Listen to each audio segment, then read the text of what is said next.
All right. How do we find activation energy on that graph? When it starts to the top. You ready to put your phone down? I was looking at my right. All right. So we go from the reactants to the top of the curve. So the reactants are at this point, which is what number? 0. We've got a little skinnier.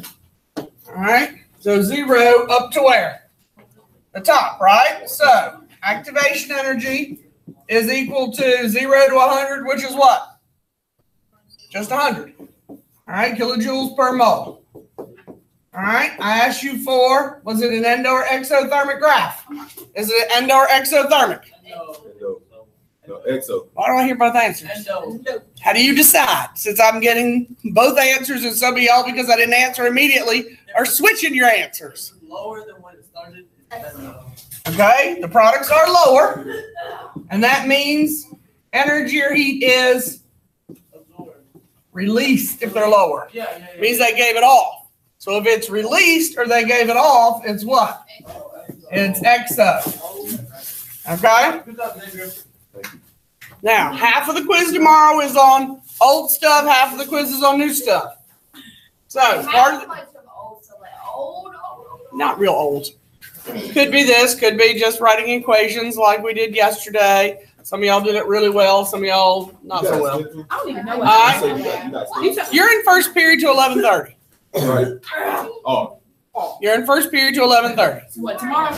They estimate senior assembly from 9 to 11, but you know that's going to be moving in and out of the auditorium also. Last year they missed it by a half hour and it went a half hour long. And then you go to second period or third period next, and that's 2 hours. Mind you, 30 minutes of it will be what? Lunch. Lunch. So third period's not going to be a lot shorter. Shh. Jade, hush. Second and fourth period are going to be an hour each at the end of the day. So it'll be first, then third, then second, then fourth. Why does power school look like this? I have no idea. I don't ever look at it on my phone, so I don't know. Jaden, shh. Smart. Is it like preparing for like the exam? You got the L? Yeah. I don't know. You'd have to ask somebody who knows. I don't. All right, so we said it was exothermic. So delta H. How do we decide delta H? What do we do to find delta H? You put your English book away. We do what? Subtract. I like that. What are we subtracting? Products and reactants. So where are the products at? They're at negative 150. Those are your products. All right. And your reactants are here. So what do we get for our delta H? We get what? We get 150. All right. And then to decide if we get the positive or the negative, was it endo or exothermic? It's exo. So is that positive or negative? Negative. That's negative. So those people who were yelling out negative 150 have the right answer. Now, number 4, I put here because I'm pretty sure I forgot to do when we did it. What happens when there's a catalyst? What does the catalyst do for this graph? A catalyst would look like this. Speeds up a reaction, right? So what parts didn't move? The products and the reactants. The products and the reactants didn't move. So is delta H going to change? No. So what is going to change though? The activation energy is going to change. Okay? So adding a catalyst lowers the activation energy. Or sometimes we'll say the energy barrier. It just requires less energy to get it started. Okay? Have you ever had something you wanted to do that day so it wasn't as hard to get out of bed? That would be like adding a catalyst to your day. It lowers your activation energy or your energy barrier. All right, we're going to do something to practice there real quick, and then we're going to move on to solutions. You do have a quiz tomorrow. On what? Well, the first half is on what we did yesterday. Because you know you got a partner yesterday. So now you got to do it without a partner. How long are we in class? Are you gonna pass out? Are you gonna pass out the labs?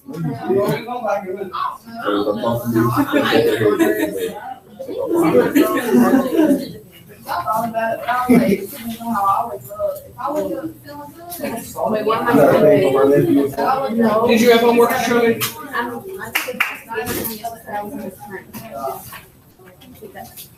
All right. Do that as quickly as you can. Well, I mark whoever's absent. Who are we missing today? Anybody?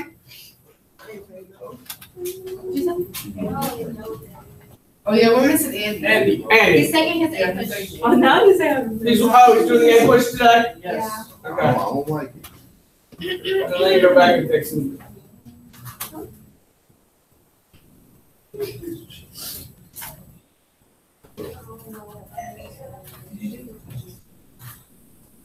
I didn't do his homework. How about y'all do what I'm asking you to? Stop worrying about the subject class. I'm just happy that I did it. I'm amazed that you did it. Thank you. I shouldn't have done also happy. I went up to her room. She was like, she's like, It would be nice if we only considered the days that we have for last late days. I probably do it. It'd be great. My grade would be great, my class. I don't know if this project, the slides ain't gonna be that long. I just don't know. I think that's order to that even 16. Jamie, good ask. What's a little? Sounds like you're having a conversation about English. Without the English conversation.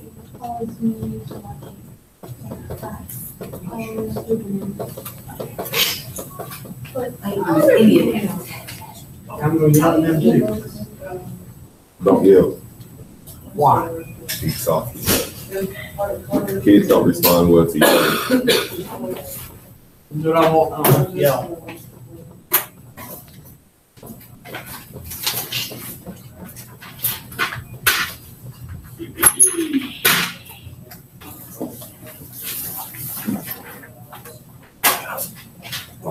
My assignment. I'm done with small. You did like 3. No, I didn't. How many answers you got written down? 6. How many questions are there? 6. I don't think so. Pretty sure there are more than 6 questions on there.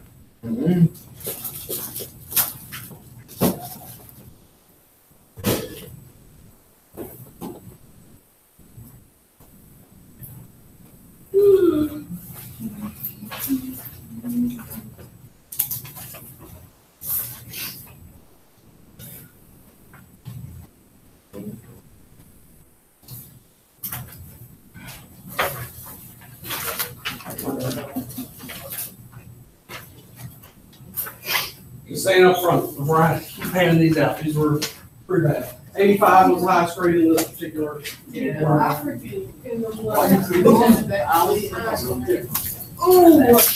I was gonna. No, they're multiple choice quizzes. They should be giving us. They're like nothing. Okay. We tried to tell you that yesterday. Yeah, You didn't want to listen. And you think Why I would was you do that? All but. three spots. Everything on here. I know this one right here. No, I looked at my. Oh, no, I got an 80. Who goes over here? What? I only missed 2 dollars. We'll go over it just so I can show y'all that we did all of this stuff. If I don't pass this class, Let's I'm go. gonna be a junior next year. No, you will not still be a I junior. knew I was gonna miss 7. I'm not gonna pass this class. You need to give an extra credit assignment or something. You need to do well on the final exam. You can't get 50% of your credit. I'm not going to. I can barely do business class. Okay, so did you fill this class? Just one thing. Oh. What? So were you thinking of me? So you be doing this? I'll hold you back over a science class. You might get stuck on Apex or God forbid you have to take Indian, but you're not gonna wind up. I don't know. Yeah. That's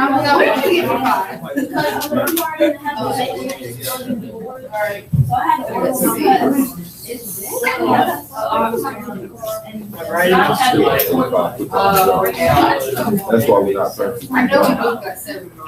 Right. No, he used this. So what did you get? One of us in the little charger things? Yeah, how?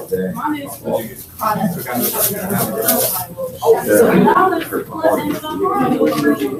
You guys have to like it on it.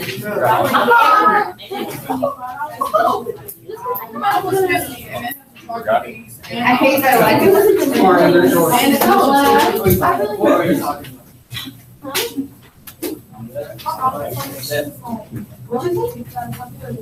I really do. Abraham. Oh, shoot. No, No, we do cook me. so you. And I put these.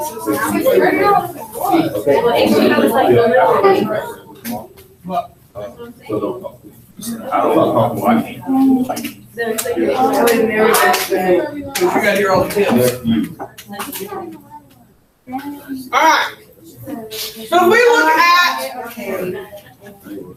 the graph first, and then we'll talk about the 2 assignments I just handed you. All right, because that way, Darlene, I don't hopefully forget her before we go over this. Remind me, Tiffany. It's entirely possible. All right, potential energy. All right, which one's the potential energy diagram? This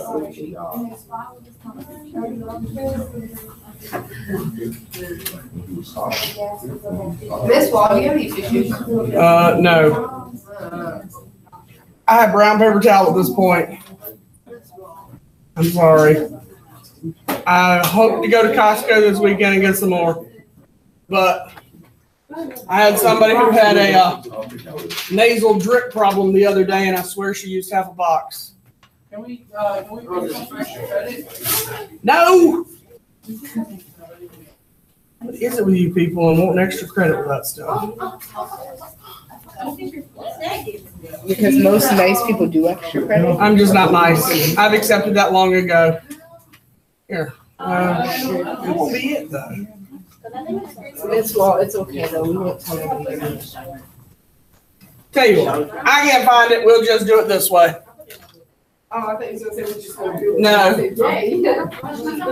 I got happy. No.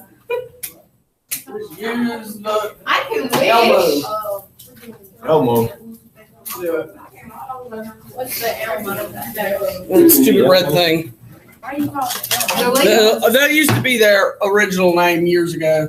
I don't know what they're called now. You remember them ugly ones that you had to sit up on like a table and it had like a glass top? Yeah. What, the projectors? Yeah. Yeah. The old ones. Alright. That's real old. I didn't break one of those. Math teachers always got those. All right. So, question 1. Wants to know, is the reaction endo or exothermic? Everybody good with exo? All right. Number 2, what letter represents potential energy of the reactants? All right. I hear D and I heard B. B is right. So the reactants are here at the bottom of my ruler, right? Reactants are right here. So potential energy is your y-axis, right? So what goes from where the reactants are here all the way down your y-axis? B. That's why the answer is B. Okay. Number 3. What represents the potential energy of the products? All right. The products are here at the bottom of the ruler again. So what letter is the potential energy of the products? F. All right. What letter represents the heat of reaction or the delta H? B. A. All right. I'm going to put a ruler here for the reactants, and I'm going to put a ruler here for the products. Does that help? Okay. D is the delta H. Is the reverse reaction, whoops, the forward, I jumped one. The activation energy for the forward reaction goes from where to where? The where to the where? reactants to where? A plus B. Okay, so which one will be the reactants to the top of the curve? B. A. A plus B. I don't know. The A plus B is just telling you that's the reactants. Okay? See how it says A plus B are the reactants here? Do you know how I write R on my graph? They wrote A plus B to represent the reactants. You know how I write P? They wrote C plus D for the products. That's all that A plus B and C plus D means. Okay? So, what letter represents the activation energy? A. All right? From there, the reverse reaction. We start where this time? The products, and we go to where? So what goes from the products to the top of the curve? E. All right. What letter represents the potential energy of the activated complex? Is the only one I really have to talk about. I did mention the activated complex twice, but I never actually wrote the word on the board. Okay, so where's the activated complex? Anybody remember? To the top of the curve, so it would be what? It'd be C. All right. Is the reaction endo or exothermic? The reverse reaction. It's endo. And then the last one, if a catalyst were added. Okay? So, let me grab what I can write on here. I should have one spare. If I draw in a catalyst, okay? The catalyst is always going to start here with the reactants. It's going to have a smaller hump. It's going to come down where the products are. So what letters are going to change based on that smaller hump? A, C, and E. That's correct. A, C, and E. Questions about a potential energy diagram? All right, let me send Darlene out in the hallway for a while, and Tiffany's not going to forget you. Hold the door closed. If you're out there for the whole class period, blame Tiffany because she forgot you. Hey, don't do that. Don't. No. Okay? Now, the lab yesterday, for the most part, was very good. The only issues we had is some people forgot their states. If I drew in little parentheses and took points off, you forgot a state. If your oxidation numbers were wrong, I corrected your oxidation numbers. A lot of you thought silver was +2. I had 1 or 2 +3s, but I had a lot of +2s for that one. What else? Some people left the oxidation numbers off with spectator ions, but not a whole bunch of that. And some people forgot to balance both the net ionic and question number 1, where you had the double displacement with lead, nitrate, and potassium iodide. So if there are any specific questions about that, I'll be glad to answer it. Those were, by and large, very good papers, so I don't have a lot to say about it. Jade wants me to go over the quiz because she's convinced I'd teach it here. Yes. That's one. If you want to. You got a hall pass left? No. Then you guys stay for lunch detention. So can I take my quiz then? What? During lunch detention? Yeah. No, you have to start the detention first and then do the quiz. You can't double dip. All right. Okay? All right, so if we look It's a whole at lunch. the quiz that you have in front of you. It's a whole lunch. Oh, no, it's 10 minutes. Oh. I'm not keeping you for the whole lunch. No. Hey, I want some of my lunch, but it's only 10 minutes. Oh no. Maybe you want to be in here with you. Oh, you ain't work my company. It's not get crazy. It's lunchtime. All right. Question 1. A system at equilibrium. What did we say had to happen to be at equilibrium? What are the 2 key words? Equal rates. And what else? Opposing. So look at A, B, C, and D and find me the answer that says opposing and equal rates. B is the right answer. Okay? 2, we did on the very first or very second slide when we started chemical equilibrium. At equilibrium, what 2 things have to happen to be at equilibrium? Think back to what y'all just said to me. Equal what? Rates. Equal rates. So what's the only answer in number 2 that says they're at equal rates? Questions on 1 or 2? Did I teach that concept? Possibly. Possibly. Okay, I just asking. Number 3 is a definition. You can throw a shot. I am throwing shots because y'all just told me I didn't teach what's on this quiz. Okay? I taught what's on the quiz. Now, number 3 is the definition for somebody's principle. If a system is subjected to a stress, the equilibrium will be displaced so as to relieve the stress. It's also on your worksheet that I gave you that had 1 through 13 multiple choice. It's question number, I'd have to look back, but it's on the front side. I want to say it was Andy, but it could have been somebody else who asked me that question. Question number, do I have any more? Yes, I do. Question number 7 on the worksheet. So the answer is C. Now, 4, I would have thought was a gimme, but that was not. A very low, less than 1 value of K says what? We had 2 values of K. What were the 2 values of K that we talked about? We actually talked about 3, but I probably wouldn't have asked you about one of them. K can be much less than 1. Good, Sophie. Or greater. Or greater than 1. What did K much less than 1 mean? Okay, you had lots of reactants. What did K much greater than 1 mean? Lots of products. So if we look at question 4, it says K is much less than 1. So much less than 1 means what are we getting a lot of? Reactants, which is C. All right, 5. I wrote an equation. I said K equals W, and I wrote an X bigger than life. W X divided by Y Z. And I said, what are the products? Now, to do this, you have to know what goes on top and what goes on the bottom when you write K, right? What's on top in K?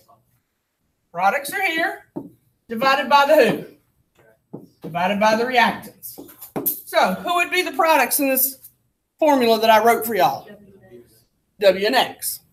All right, number 6. All I wanted you to do was write K.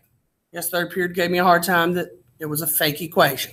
But what are the products in the fake equation? If you look at the equation, it has A4D. And then it has C3B2 is a product. Divided by, what are my reactants? A2B and CD are my reactants. Now, did I have any coefficients in the equation? What do coefficients become? The exponents. So what's, I see a 2 and a 3. What's the 2 on? A2. So that gets a 2. And the CD gets a what? The 3. Questions. Did we do those 2 questions? We did. All right. 5 and 8. There's 7 and 8. And 9 asks you to calculate. 8 just asks you to write it. So in number 7, you got to write K. What's my products? Okay, what is the equilibrium constant? What's my products? The products are Cl2 and H2. Go back to 7. Oh, the SO3, And what are my reactants? SO2 and O2. Okay, do I have any exponents? Yes. Yep, SO3 has a what on it? And O2 has a nothing, and SO2 has a 2. So now we need to put the numbers in. SO3 is 0.56. This one is 0.344. And this one is 0.172. So, to make it easier to see when you punch it in the calculator, 0.56 squared over 0.33 or 34 squared and 0.172. When you do that, you get 15. Y'all calculated that same stuff for me on a quiz a week ago and did fine. So I don't know where we went crazy in number 7. But we certainly did. I don't know if you forgot the exponents, you flipped them, but we struggled. Number 8. Who are we not going to keep in that equation? The solids, right? So when you write K, you have CS2O is a solid, and CS is a solid, and O2, we have coefficients of 4, and, oops, I got that wrong. That's a 2, and that's a 4. Now, the nice thing about those is they're both what states? They're solids, they do what? So I have K equals what's on top? Because there's nothing there, and then over O2. And O2 didn't have a coefficient, so it has no exponent. All right, number 9 is just like 7. Yep. So if both of them canceled out because they were solid, would we put a 1 at the bottom? You would? All right, 9 is C. It's just like 7. There's no difference. All right, number 10, 11, 12, and 13 were shifting questions. So I told you if you add CO, you have CO plus O2 goes to CO2. If you add this one, what's the rule if you add? Same side or opposite side? So opposite would be which direction? To the right. That's the answer.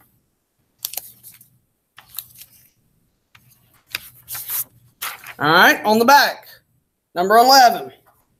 Did I use the same equation by chance? I did. Love it when I do that. All right, so I am doing what with pressure?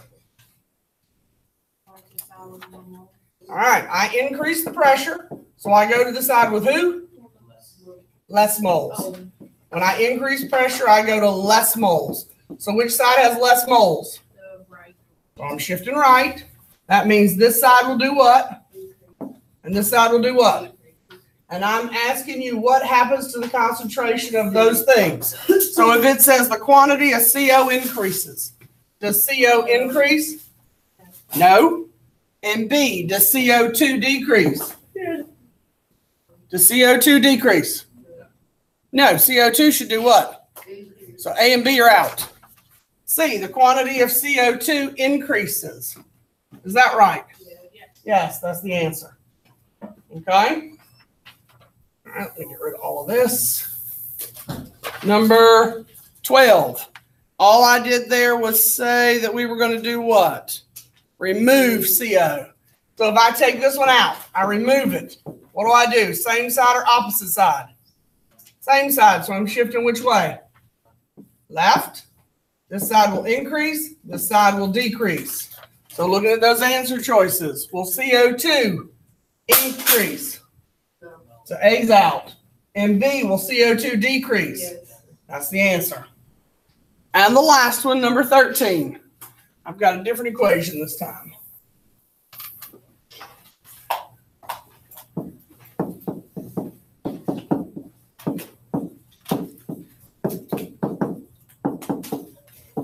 All right, so if we look at this and what we have right there. All right, I told you we were going to do what? Temperature is going to decrease. What did we say we'd do if temperature decreased? Go to the side with the number or without? Without. This is the heat. Okay? So if that's the heat. If I decrease temperature, I go to the side with the heat or the warm side, right? I go to the warm side. So which side is the warm side? With the number. Okay, so I'm shifting right. Did I ask for anything beyond that? No. I just said what direction does it shift? Questions? All right. Now, I tried very hard not to give you all questions I've not taught. You may not like the way they're worded, but you do not know how they're going to be worded on the exam. So seeing things in a different wording can only benefit you. Now, if you will, somebody let Darlene in before I forget, poor y'all. And we're going to talk solutions the rest of the day. Now, part of your quiz tomorrow, I will tell you now, because there are rules involved, is on this. Okay? 20 points of your quiz tomorrow is on this, on electrolytes. Being able to tell me if they're strong, weak, or non-electrolytes. Again, there are rules involved. Those of you who still won't do any studying, it's not going to be any better than this was. Put the pen. All right, so we talked about solutions the other day. We learned how to predict their products. Some of us are pretty good at it.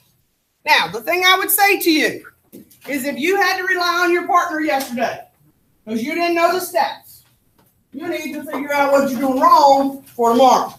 If you were one of the people who was equally contributing to what we were doing and just had to have some backup from your partner periodically, rush up for tomorrow. You will have to write double displacement, net ionic, and spectators. Okay? One of them is strictly in symbols. One of them is in words. And you have to translate it to symbols and then do the steps. Okay? And that is probably 60 points of the quiz. So there's 20 points you don't know what it is yet. Now, we're going to talk about electrolytes today.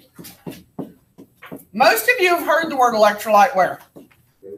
Gatorade, Powerade, any of the sports drinks that you might choose to drink have electrolytes in them. I'd love to tell you my Pepsi's an electrolyte, but it is not. All right, an electrolyte is a material when dissolved in water will conduct electricity.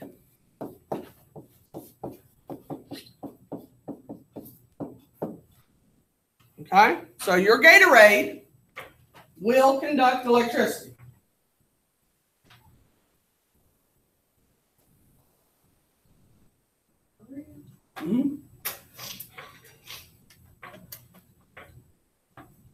Now, the electrolyte is the what? Is the electrolyte the water or the material? It's the material. So oftentimes, if you're asked about an electrolyte on the exam, they will give you water as one of the answer choices. Is water ever the electrolyte? No, because can water dissolve in itself? No. Okay? Now, we're going to talk about two kinds of electrolytes today. We're going to talk about a strong electrolyte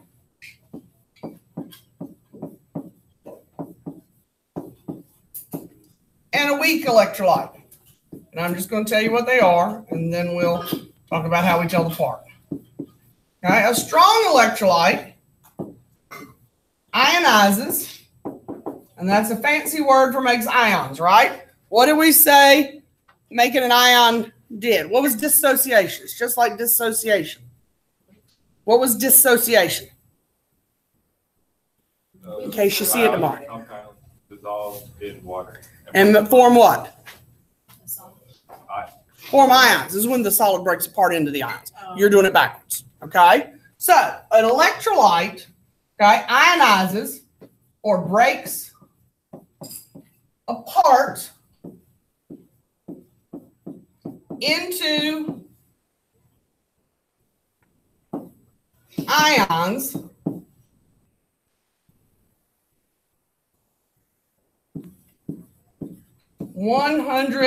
%. Now, how are we going to alter that definition to be a weak electrolyte? It's not 100%. It's actually much less. Okay? This one ionizes or breaks apart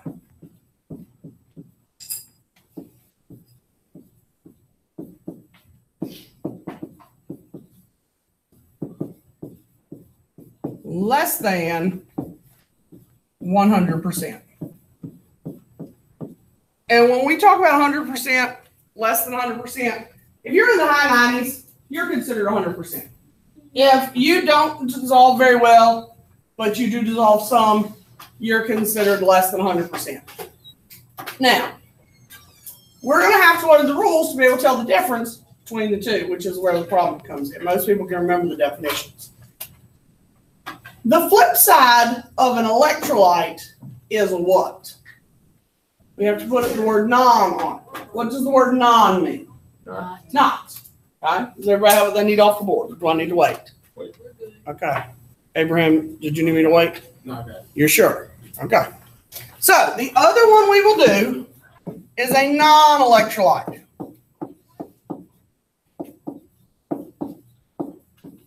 A non-electrolyte is a material when dissolved in water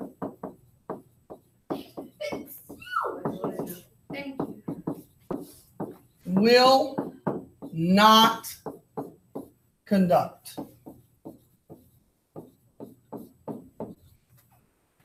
Now, swimming pools are a great example of electrolytes. Where do they fit? Where would you guess they fit based on what you know about them? They are strong electrolytes. What do we dump in by the cup full or the bucket full? Chlorine. Those ions break apart. When that solid compound that gets dumped in dissolves in water, those ions break apart. Those ions are circulating in the swimming pool the whole time you're swimming. So if somebody threw an electrical cord or an appliance that was plugged in the water, what's going to happen?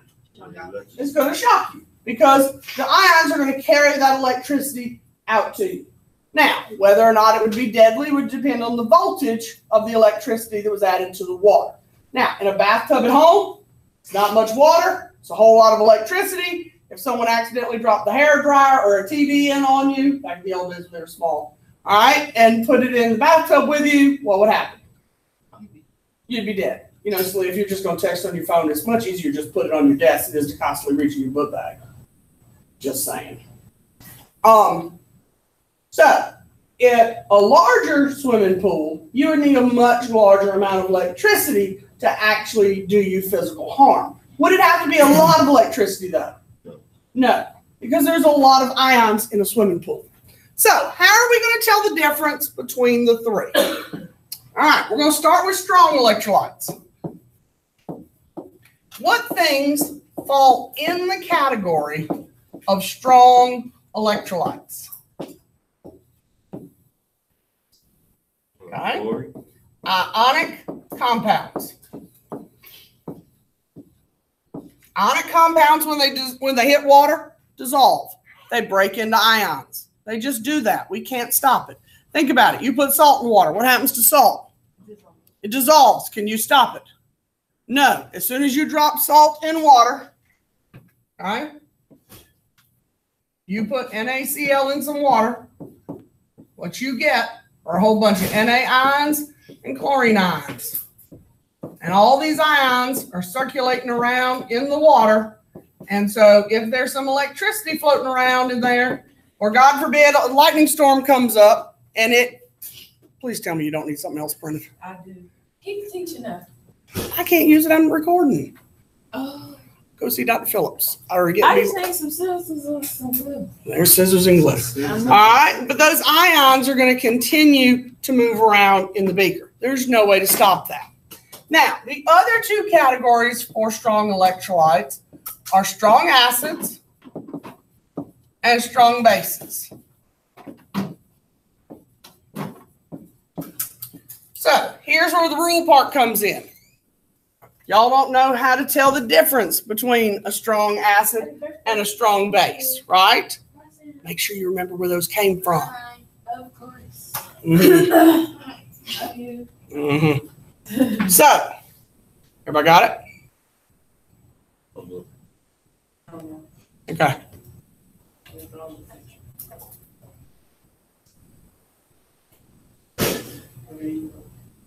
All right. So how are we going to know a strong acid? All right. The strong acids. There are 7. And this is why I said you wouldn't like this part, because there are rules. The 7 strong acids. Find your halogens. You know where they're at? Yes. The F. Well, you can look on the blue sheet. That would be fine. It'd be under the activity series. Or you've got fluorine, chlorine, bromine, and iodine, right? And the AT. And the AT. AT we don't ever talk about. Okay? Fluorine is the only one that doesn't work. HCl, HBr, and HI are all strong acids.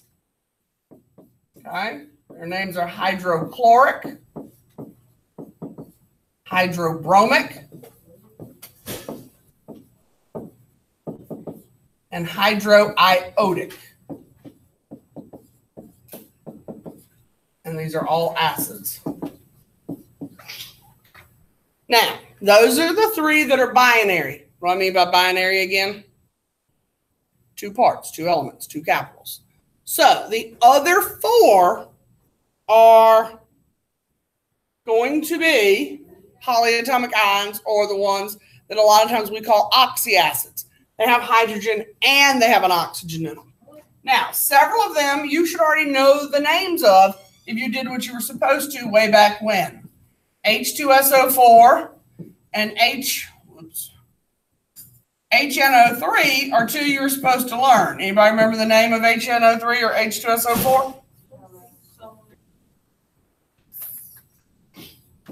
Sulfuric acid. What about HNO3? Nitric.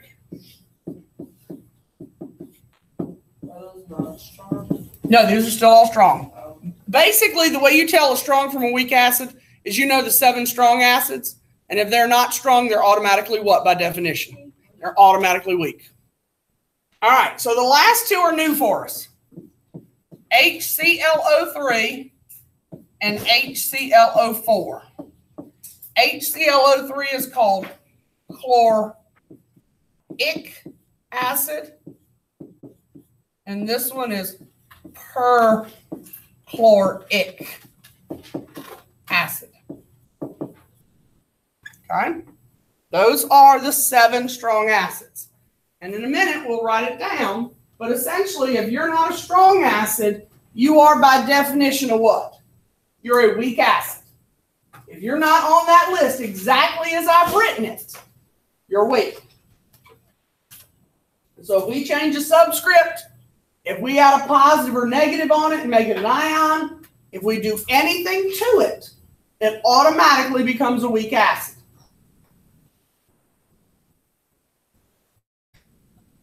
All right, we there? Now, the strong bases are pretty easy to do too.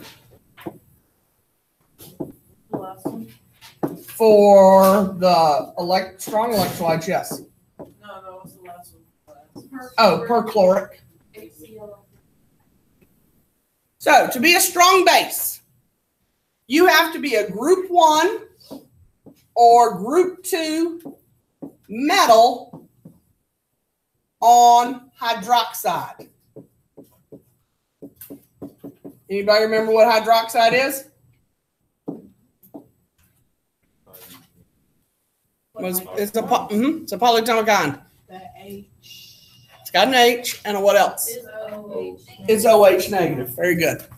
All right. So it has to have an OH with a negative on it.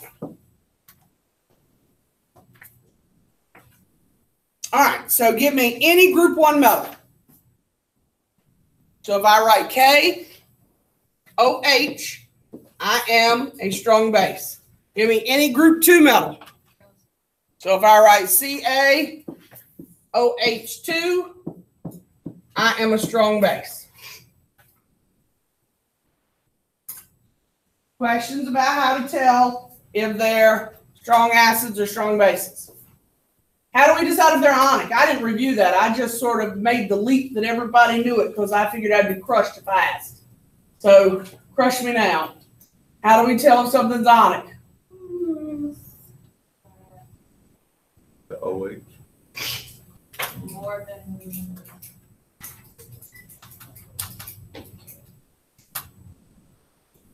So in a minute, we're going to have a list of compounds. And I'm going to ask you if they're strong, weak, or non-electrolytes. And you're going to have to look at them and be like, oh, yeah, that one's ionic, Miss Wall. That's a strong electrolyte. How are you going to know if it's ionic other than I told you? Because I'm not going to tell you. Because it's not what it is. It's a what? Metals. And? Very good. So I had 2 who were coming around to where I wanted them to be. All right. So for those of you who were in the dead silence category, all right, if you don't remember that an ionic compound is a metal and a non-metal, write that there to remind yourselves. Okay, if you're, I got it. I know it, Ms. Wall. All right, you know it. But if you did not know that, remind yourself. I agree some days. This is the end of the year. It's the worst part of the semester for me because I can't vary it up. I'm trying to hit the highlights for your exam.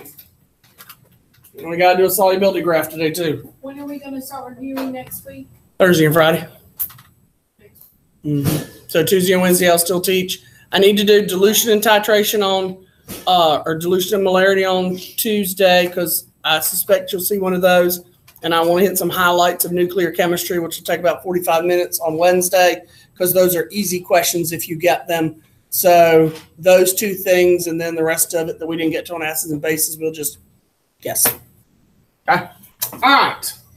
So What then is a weak electrolyte? What two things are going to be weak electrolytes? Look at your list of things we just said are strong electrolytes. What do you think will be a weak electrolyte? Not covalent. Hold that thought. A weak acid. Weak bases. There you go. Okay. Weak acids and weak bases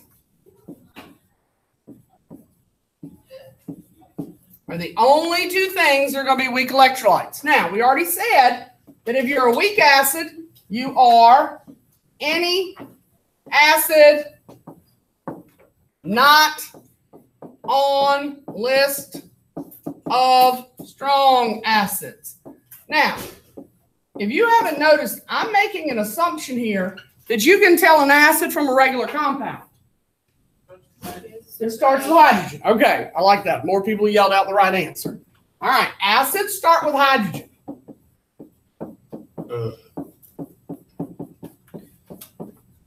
So anything that starts with hydrogen is going to be an acid. Now, the weak bases are where things get a little dicey. Okay? This can be any other metal on hydroxide. Now, when I say any other metal, who am I not talking about? That's right. We said you had to be group 1 or 2 to be a strong base, right? So when I say any other metal, I'm talking about not group 1 or group 2. Okay? Now, you have no way of knowing some weak bases, so I'm going to tell you 2 that you might possibly see. Okay? One we've talked about quite a bit this year. What's NH3 called? Ammonia. That's a weak base. And if you've ever had any experience cleaning with ammonia, how's it feel on your hands? Anybody know? Slippery, slimy. All bases are slimy or slippery. That's how you know you got a base on your hand. Okay? Now, Silicone or something? it's going to feel a lot like a silicone, all right? But it's a lot like soap. Depending on the concentration of the base, though, the higher the concentration of the base, the more slimy and slippery it gets. Okay, so soap is not going to be as high a concentration because you don't want to cause skin irritation on your skin. So it'll have a much lower concentration, but you know when you rub soap on your hands how it feels, slippery. Same thing for other bases. Okay, now the other one that we've used this year that you're likely to see if they give you a weak base, anybody remember its name? Remember what it was? You got it at home, either in the cabinet, the freezer, the refrigerator. I have it in the freezer. Why do I have baking soda in the freezer, Jade? Absorb some of the, it keeps smells and. That's right. It absorbs smells. Okay.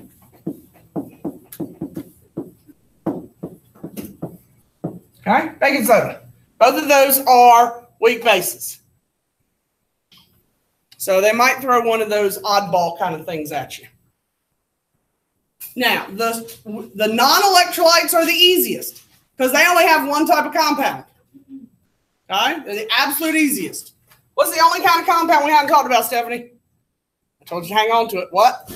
Covalent. Does everybody have what they need off the board? Do you need me to wait? No. All right. So non-electrolytes.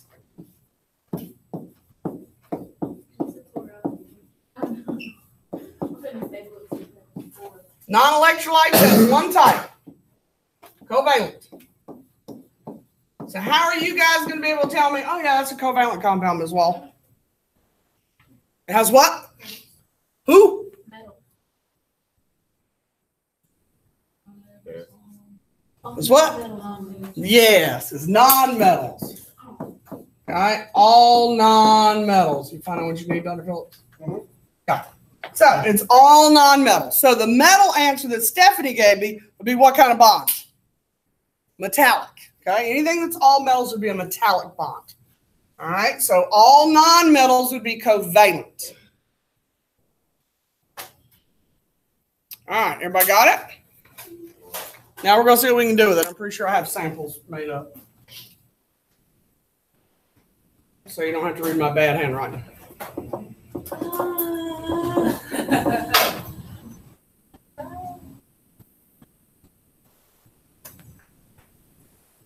Everybody got it? Mm. I'm not erasing it, I'm just minimizing it at the moment.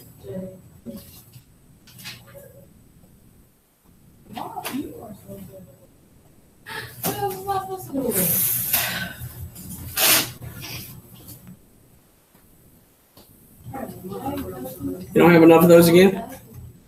I'm putting it on regular paper, Oh, okay. just for those who probably lost it. No, I didn't get it. And Card. I made it. Gotcha. Which they did. Phillips, you miss my girl TT. I saw her the other day. She didn't speak to me. That's a travesty. I spoke to her. Said, TT. She just kept walking. Can't understand. I don't know. Thought I was. At the end of the semester, some of these may drive over me with a car. They're not like. Hey. Just saying. Miss Wild, did you have Phoenix? Not too bad. Yes, I've had the pleasure. Yes, I have a question. That's it. That's the only one. Yep. That's what I tell them. Yes, I tell them to check there first. If the name is on there, that's the name. If it's not on there, you got to get IDE from the periodic table. So like sulfide, oxide, bromide, that. But if it's, yeah. Yeah. So we're mixing today.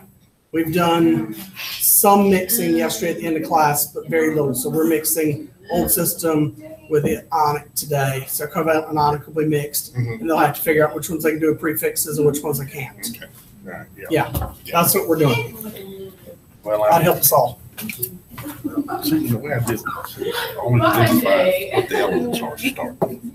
Right. All right. Yep. Then if you know that it's metal non, you understand if it's ionic or covalent. Right. If it's ionic. Mary. I could make it any clearer. It's real easy just to go step by step. Don't sit there and scratch your butt. You need a hug. What is that? What is that? Don't break the glassware over there. All right. So what can you tell me about the first one? What's it got in it? Oh, wait, I dropped All right. As soon as you see that OH, what should you think to yourself? Onic, acid, base, covalent. Base. Base. You should think that's a base. Okay? So that tells you you're either strong or you're weak. If you know that's a base, you're there. The only thing you need to know is, what's Na? Is it a group 1 or 2? Yes. Then that tells you it's what? Strong. Exactly. I'm gonna tell Phoenix to come see you. Yeah, Please don't. that's a strong S. Okay? Now, I'd like you to do what you can of 2 through 7 quickly, and then we're going to do them together. Some of you are going to do this pretty quickly because you recognize things faster. Some of you are going to be a little slower. It's okay. See what you can do first. Because we've done a lot with compounds this semester. You may not think you have, but you have.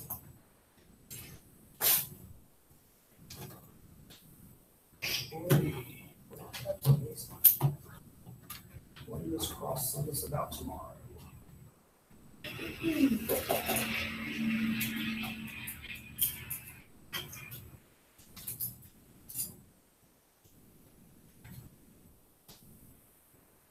Babe, you know to dress to impress and bring your cap and gown tomorrow, right? Okay. Miss Cross said to remind you of that. If you're going on the senior trip, make sure you bring pants, shorts, casual, rubber bottom shoes to change into. Where are you going? And then you let them buy shoes.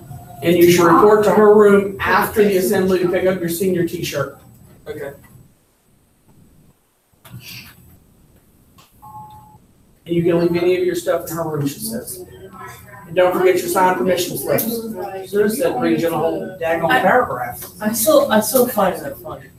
It's like, oh, you have to pay the $20, and then they gave us the permission slips, you know, Tuesday. Because they knew y'all would. That they won't keep up with my flag. What, is it at 8? Yeah, we're not holding them. Shoot. Right now, come on. My helps. Alright. I'm just saying tomorrow. Yeah. And remember, y'all can dress to impress tomorrow. Y'all don't have to be in smod. Not that y'all are in smod any day, but if you would like to look nicer than what you typically wear, Miss Curry is encouraging y'all to actually wear dress clothes. Of course she is. If I come late, what they gonna do?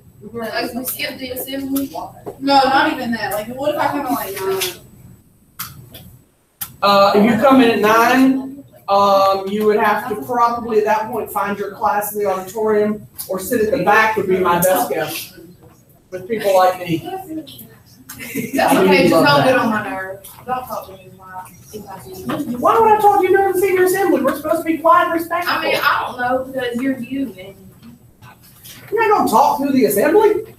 you've been wearing khakis a lot. All right. So what can you tell me about HBR?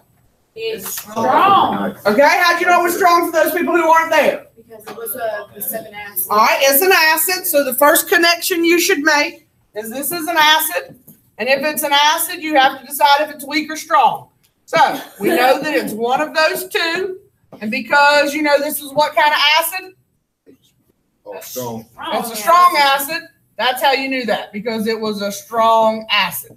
Everybody okay with the process that people are going through to come up with the answers? Yeah?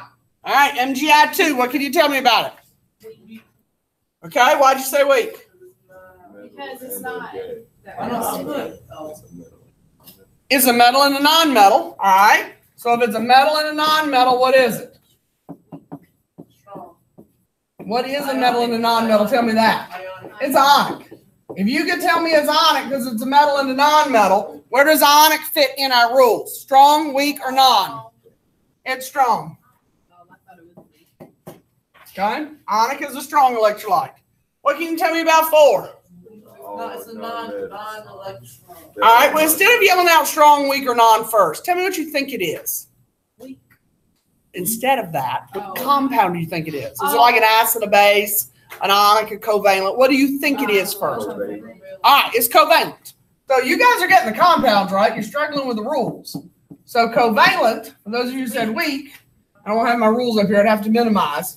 All right, you've got to remember that a strong electrolyte is a strong acid, a strong base, and ionic. A weak electrolyte is a weak acid and a weak base. Covalent is a non-electrolyte is only covalent. Okay? So when you say it's covalent, Ms. Wall, which one does it fit under? None. You with me, Marissa? Wake up. Come back to the planet. You left us. Okay? So that tells us it's a non-electrolyte. So, All right? are we gonna have it in like this format on quizzes and stuff, or I have to tell you? Okay, I and can't remember if I put in 2 columns or 3 columns tomorrow. I'd rather us put like WA for weak acid. Or If you put WA, I would know what it meant. But if I ask you what type of electrolyte, you could put SE, NE, or WE, and I'd know what you meant. You can abbreviate.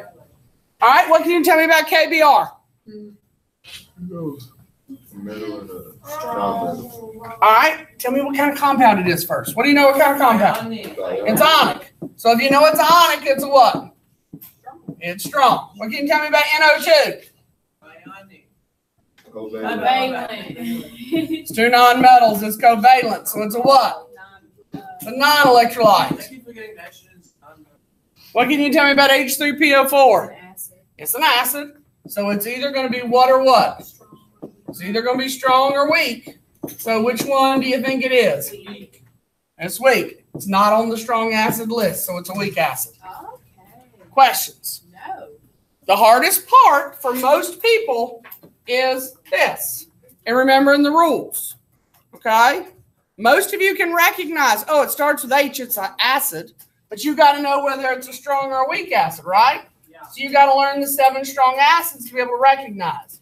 Most of you, even there, we're doing okay with telling me it's covalent, but you would yell weak instead of non. All right? Non is covalent. It can't be a weak electrolyte. Covalent bonds are non-electrolytes. Questions about those rules?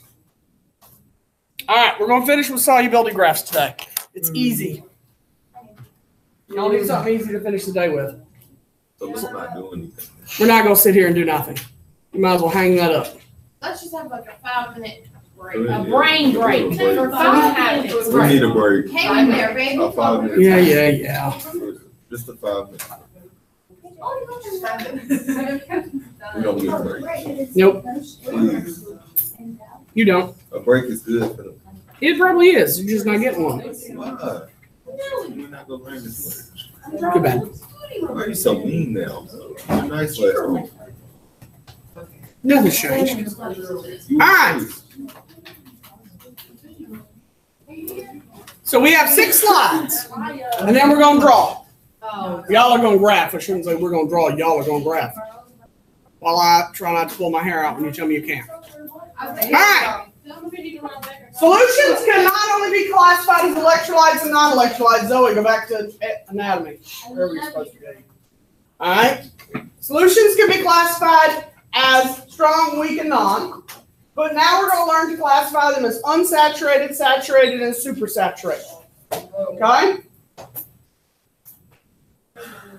So, an unsaturated solution is a solution that has less than the maximum amount of solute dissolved in the solvent. I'm going to dumb it down and give you an example in a second. Oh, you weren't just there. I try hard, even though some of you tell me I don't do a very good job with it. I try. All right, so catch up with me, and we'll do what Tomas needs. Saturated and unsaturated are pretty easy to explain. Supersaturated, not so much. Now, let's say that Tomas is a coffee drinker. Okay?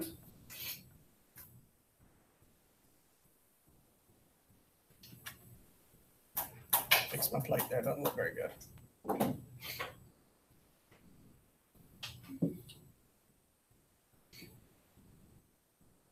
We should have a movie day. All right. Now, let's say that Tomas does not like his coffee plain. So he's going to add some sugar. Okay? I don't like any of it, so. You don't like coffee? Oh, no. I I don't. know. I've been told that before. Tiffany, Wait don't you- you don't to like the next example. You'll really be surprised. Now, Really like something like donuts. I like donuts. Can't you tell? I like all sweets. But it ain't me. So, if we look at our example of sugar, when you put it in that hot coffee, what is that sugar going to do? Dissolve. Okay? As long as the sugar dissolves,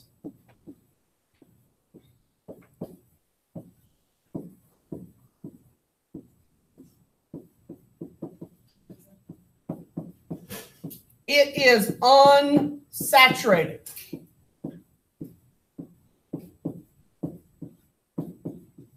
Okay? That means less than the maximum amount is dissolved. Now, most of you who've worked with any kind of hot water know you can add a lot of sugar before it will stop dissolving. Okay? You're going to borderline hit syrup. So, if you take coffee and you put in whatever kind of sugar you like and you put it in that coffee and you stir, the sugar is going to do what? Dissolve. It's unsaturated as long as the sugar dissolves. You don't feel it on the bottom. You don't see it. It's dissolved. It's unsaturated. Now, what happens when it stops dissolving? It's become saturated. Are we there? No. Of course not. He was still drawing the teacup. It's the only thing I can draw, by the way. So it's the best it gets all year. And that's not good. Yeah, that's pretty good. Is that a little plate at the bottom? I tried. It's not very three-dimensional, though. It looks a little lopsided, like it's stuck to the front. But. You can go now. Okay. So, from there, a saturated solution has the maximum amount of solute dissolved in the solution. So like as soon as it stops dissolving. Mm-hmm. So the best example I can give you guys of this, all right, because Kool-Aid. with the exception, no, Kool-Aid is unsaturated for the most part. All right, most of you have had this experience. I don't, because I don't drink it. It's nasty. We don't what? Like alcohol, Monster. iced tea. You don't like sweet tea? I don't like any kind of tea. Weirdo. I know. I've been told that many times. So weird. Okay. So weird. Say that to Jessica. All right. So let's say I know. Right. The one day, Every day. one day I came in and I was dumping my Biscuitville drink out. He's like, "Oh, what are you doing? You just got it." I said, "Yes, but they put sweet tea in it and not Pepsi." He's like, "You're dumping it out?" I was like, "Just the next time I notice it's tea, I would give the glass to you and start pouring it out." He would love each other. But I hate tea. And he likes Bojangles tea out of all places. They have Right. the worst No. sweet tea ever. Hey, I that don't was know. having some good. I don't know, especially. I like biscuit king sweet tea. I like That's Biscuit what the King sugar and is. McDonald's. It used to be good. And he just loved it. Like, ew. I don't like that organic type of tea. I don't You know, with the- drink any of it. Won't swallow it. I spit it out. I don't like green tea. All right. So let's say you went to a restaurant and unfortunately they don't have any sweet tea. I know it's a travesty. You'll never eat there again. And they gave you unsweet tea. What is the first thing everybody does? Sugar. Okay? Everybody sticks sugar in their glass. All right? And if you look at your glass, there's a whole bunch of sugar swirling around the whole time, and there's a whole bunch of it sitting down here on the bottom of your glass. Okay? Because once that iced tea gets cold, does as much sugar dissolve? No. No. Okay? All the sugar that can dissolve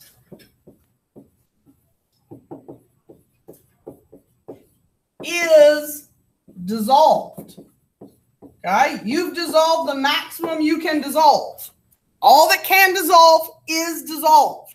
So, when you dump in all that sugar, is any more going to dissolve in the tea? No. All you can pray for is when you suck up some out of your straw or a gulp, you get a mouthful of what along with the tea? Sugar. Because no more is going to dissolve in that tea, which is why when people make sweet tea, they put the sugar in when? Or Or they make sugar water. Exactly. They either make sugar water or right after it's been made and it's hot. But you need the sugar to be added while the tea is what? Hot. So you can dissolve it and get as much sugar in the sweet tea as you would like.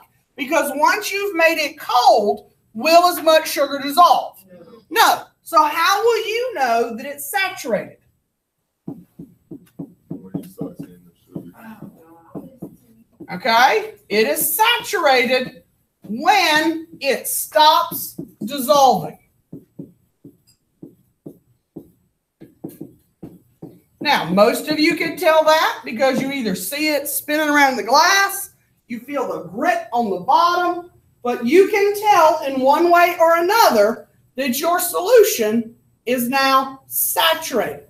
It stops dissolving. Okay? Now, we just talked about equilibrium, right? Yeah. This is the one that's at equilibrium. This is going to sound weird.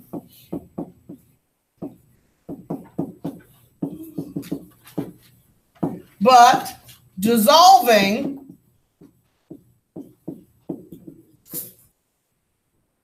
and recrystallizing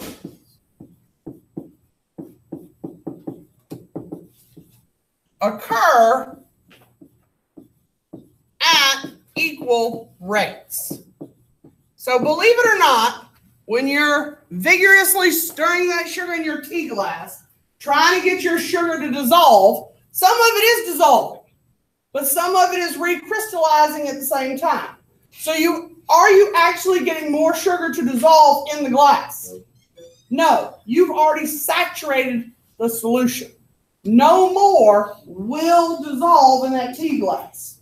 which is why I said you got to hope for a mouthful of sugar or make this tea before it gets cold. Now, you could do the same thing with Kool-Aid if you're Xavier and he said something about Kool-Aid. If you have a bunch of Kool-Aid sitting at the bottom of your container with the sugar, you have also a saturated solution. But sugar is pretty soluble in water, so you can usually get it to dissolve over time. But if you ever read the Kool-Aid directions, what does it tell you to do? It says use just a little bit of hot water on the bottom of the pitcher to dissolve the Kool-Aid and the sugar, and then fill it with cold water the rest of the way. That way your sugar dissolves and you don't have all that layer of sugar sitting at the bottom. All right, the last one is supersaturated. And this is the one that we'll expect you to know the least about other than finding it on a graph. Right? So a supersaturated solution is a solution in which there is more than the maximum amount of solute dissolved in a given solution that would normally be possible. Okay, so we've dissolved more than would normally be possible in this.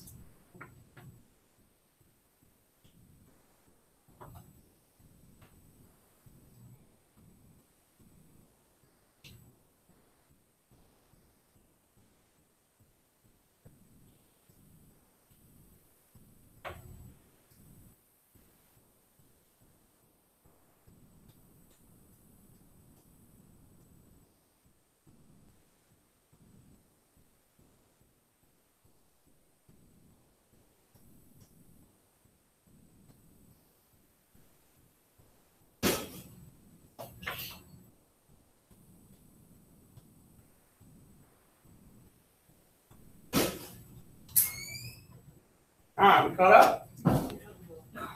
All right, so as an example, and you don't have to write this down, okay? Because I don't think they'll ask you about this on the exam, okay? Being able to read it on the graph is more quick, which is where we're going to spend the rest of our time today. All right, if you could dissolve 10 grams in 75 degrees Celsius. We don't have to write this example. All right, when you lower the temperature, if the material stays dissolved when it shouldn't, that would be supersaturated. And I'd have to look up an example of something that can be supersaturated. I don't know one off the top of my head, because I don't ever work with supersaturated solutions.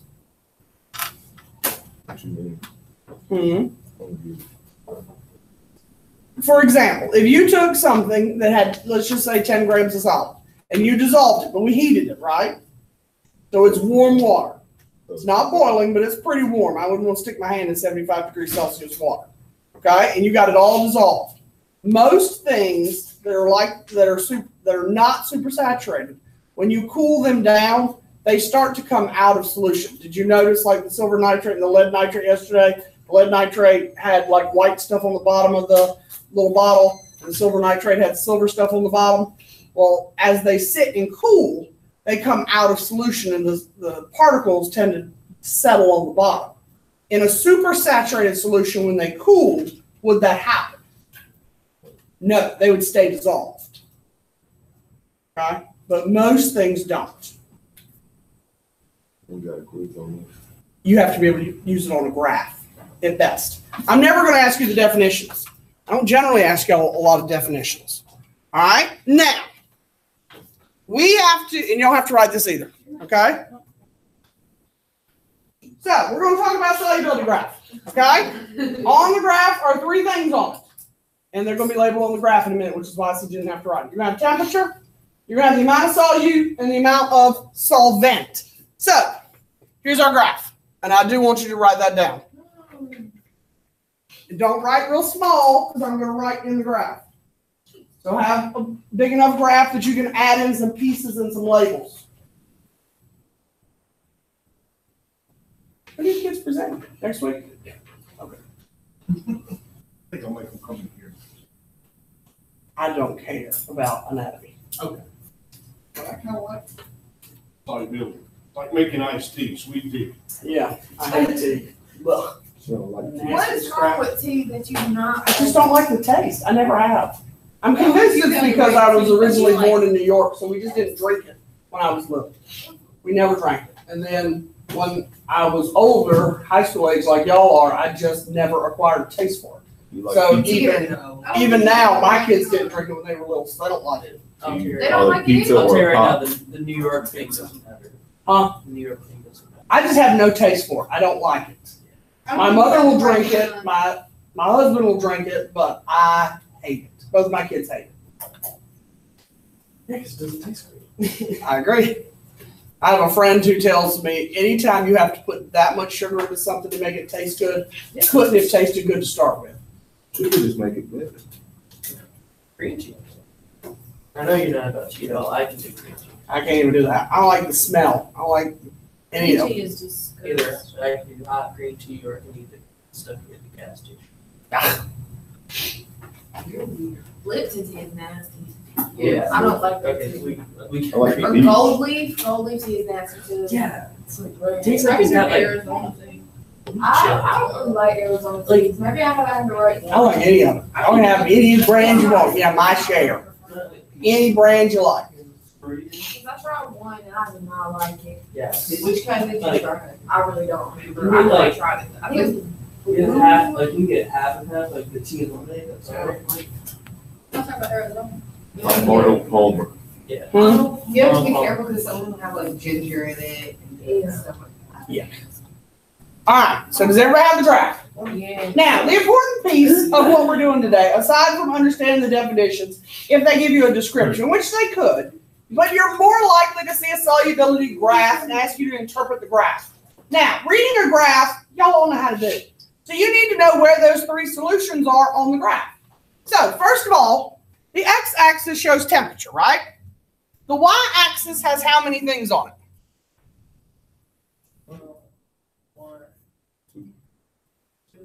This graph reads three things, okay? You got temperature, you have solute, which is number one, and you have grams of water, and they always do it at 100 grams per water. We can change that, okay? They can alter the question to be something else, and you just have to do a simple ratio to find the answer. So, looking at the graph, the important parts are anything that is under the graph line is unsaturated.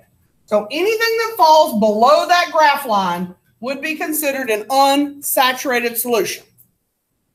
Supersaturated is where? Above. Above the line. So where does that mean saturated is going to fall? It's going to be on the line. Alright, so if it's like really close to the line, is it considered saturated or still like? Some people ask me that, and I would tell you if it's not on the line, it's not saturated. It has to be on the line. Now, it's going to be pretty close, but I would still tell you it's not saturated. All right, we did all that. I think we're where I want to draw. We don't have to do that right now. Alright. Axis? We're going to draw. We got more notes after this. No, we're not going to get to it. We're going to be stuck drawing a graph the rest of the period. I suspect. Of this? Of this stuff? Huh? Of the graph? Yeah, that's all you look. Is this like a together graph? Well, sort of. We're going to make sure everybody's got the graph, and we're going to answer questions. I hope to be able to go over the graph before we leave today.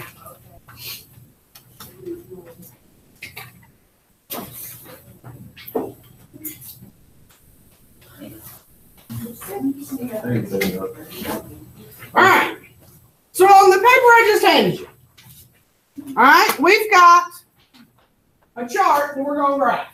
Temperature versus grams of solute per 100 grams of water. So on your graph, it doesn't matter if it's this way or this way. It makes absolutely no difference. We're not graphing a lot. All right, what's a good interval to use for temperature from 0 to 100? 20. 10s would probably be the biggest I'd go. 5 or 10 on that one, because you're going to have to, everything's in 10, so you'd be fine with 10. All right, 0 to 100, count by 10s. On which axis? Doesn't matter, you choose the axis. Okay, I would probably put grams of solute this way, because you gotta get all the way up to 700 and something. So I'd probably do it this way for grams of solute. Thinking about that number, that's pretty big. And then- All right, and then if you gotta get to 733, what would be a good interval? Mind you gotta estimate. 5. That's real small. We need to be ready. 50, Can you split that a little bit? 25. 25 might be easier, because you've got numbers like 216, 311. Going up by 10. And you did, wait, Temperature on, like this, I'm going up like this. She said it's. This is X, right? This is X. So it'd be going up this way. She said since this one is 700, that you might want to I'm going by do 20. 700 going that way and do the one the biggest thing is just don't run out of space. temperature this way. All right, so if we look at it, all right, I'd probably turn my graph that way. All right, so you've got the larger side of the paper being this way. All right, this is Y, right? What I say to put on Y? It's To make it smaller. uh, I said grams of The solute Alright, per 100 grams of water. So what I say to count by when I did that. So What did you put? 0, 25, 50, 75, 100. Now, this ball's of the lazy variety.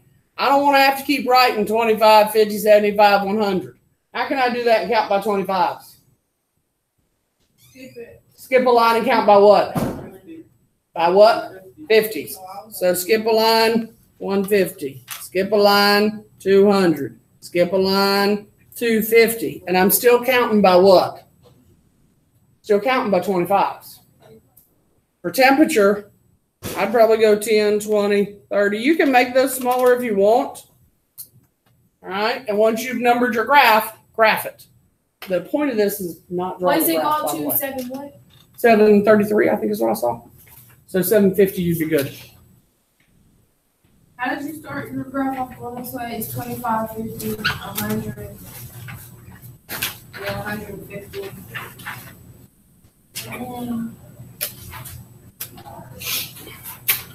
Is that better? So I did 25, 50, 75, 100.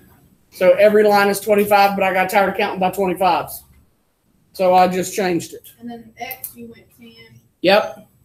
Did you put a line in between?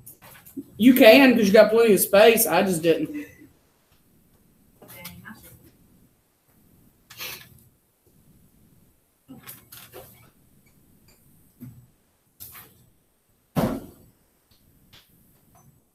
What number was this to reach?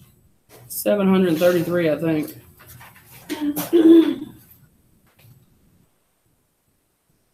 Oh, damn.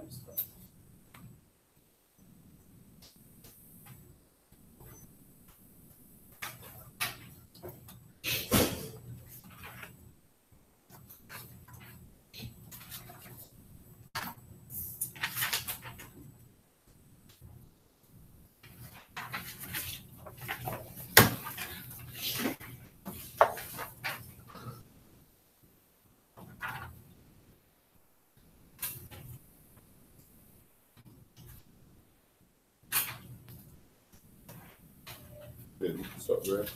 Yep.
All right, everybody got the graph drawn? Yeah. Once you have it drawn, look at the questions on the front side. That's the point of this exercise, is the questions, not drawing the graph. Really? The A, B, C, D, I know. It'd be so easy if the state just wanted you to draw a graph. But they so don't. They're so good.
Oh, no, homework on this. Yes, it'll be a multi-line graph.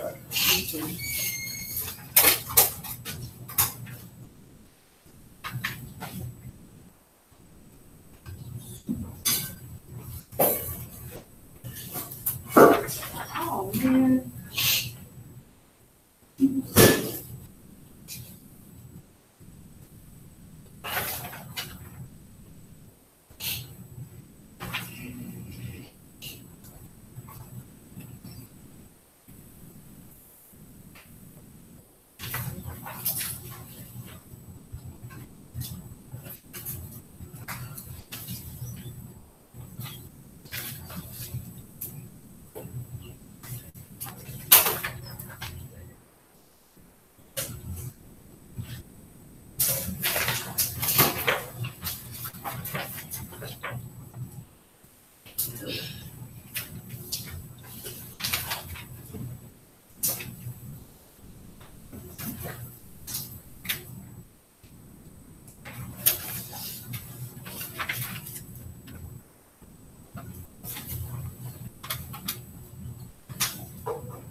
All right, how we coming?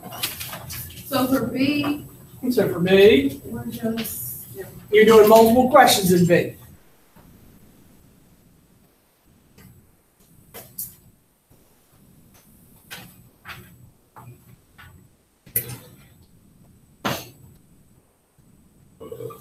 What's wrong? See, C is asking you to find the temperature. I gave you the solubility, so you read from solubility over to the line and down to temperature.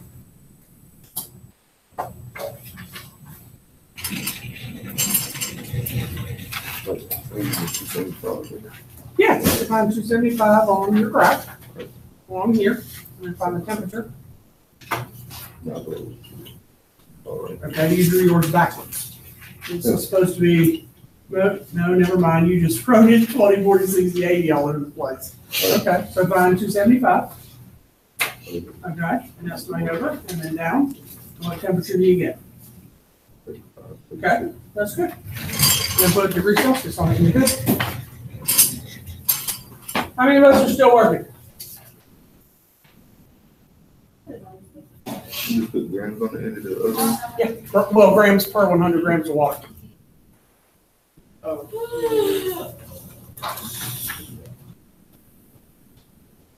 And letter D, there are two questions. Each question is asking you to plot the point and figure out if it's above or below the line. Oh, that's Okay. what B? That's what D is asking. Oh, D. Yeah, D. Now, B is asking for the solubility for all three temperatures. You said the same. And we thing. We have got three to answers. You're estimating, Okay. You so said it won't be exact, but You said he is that. D has two questions. So you're gonna take the first question and plot the point, whatever grams and temperature they gave you, and see if it's above the line, below the line, or on the line. Know if it's saturated, unsaturated, or supersaturated.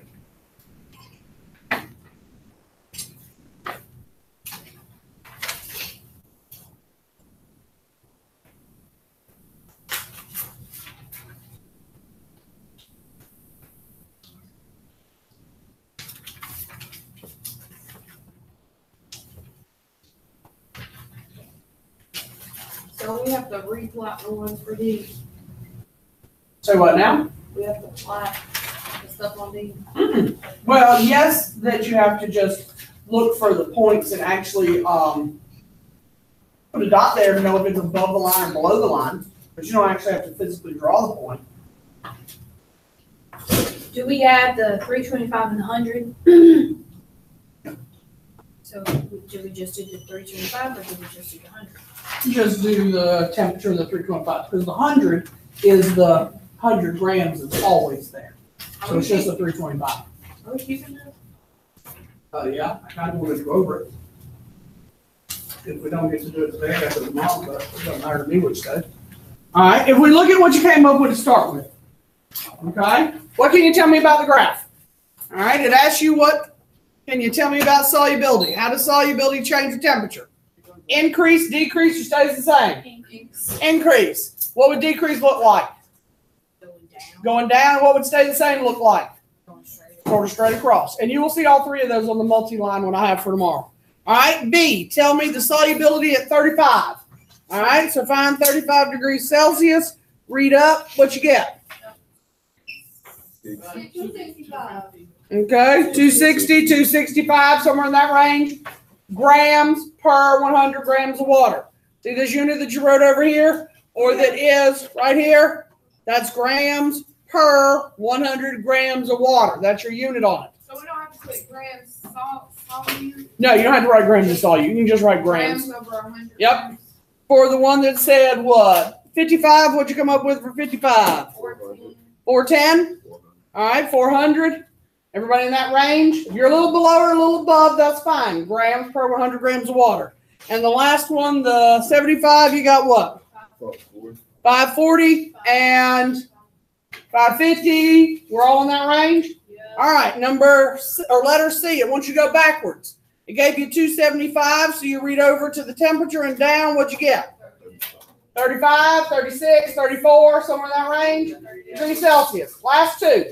So in D, it says if you have 100 grams and you have 10 degrees Celsius. So if I plot 100 grams and 10 degrees Celsius, I don't have a pencil, but I'm right here. What am I? I'm below the line, so I'm what? Unsaturated. Unsaturated. The second question says we have 325 at 35. So 35 and 325 estimates me at what?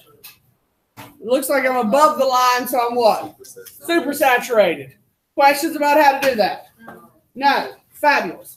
Your homework tonight, I have one sheet for you on electrolytes. Oh my gosh. It's only 10 questions. Hey, so if I come, since I'm gonna come up, because I need to do my quiz again. Like, not during the lunch, after. After the detention, yes, you can. Like, taking lunch too.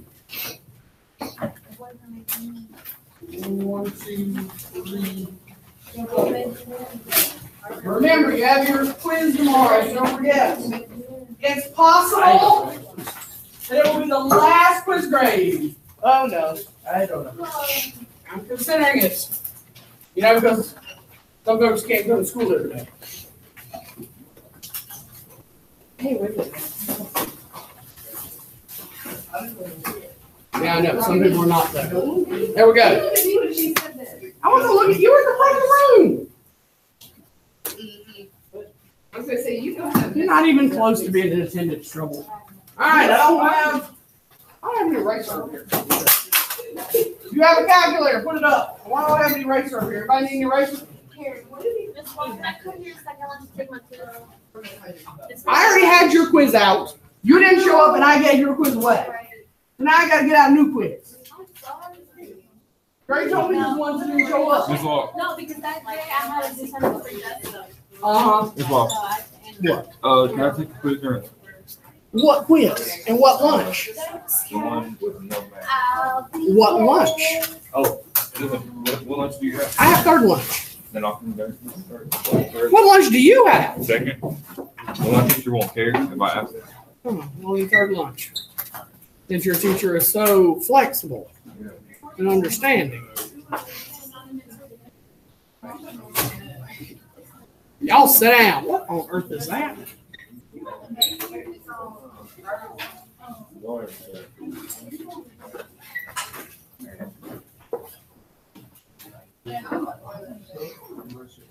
Oh, you should have.